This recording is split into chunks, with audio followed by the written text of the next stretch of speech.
Recently, a famous website about Japanese motorcycles has posted an image of upcoming bikes.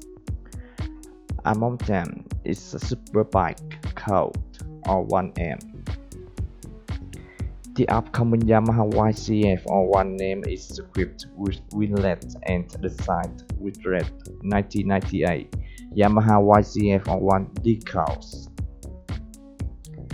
It can be guessed that the next generation of Yamaha R1M will be fully named Yamaha YZF-R1M GYTR Limited Edition.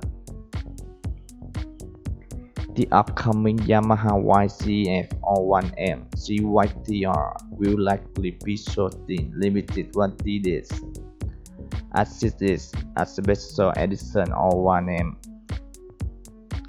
If this new generation R1M GYTR is released, it is possible that the commercial version of the Yamaha YZF-R1 will also be released and equipped with winglets.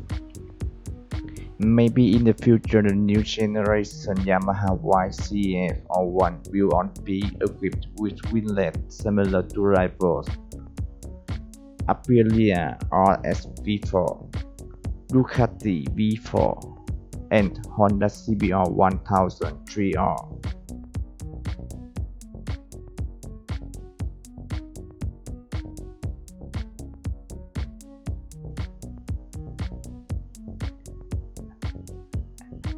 And now, please subscribe to my channel and like or share this video. Thank you and see you.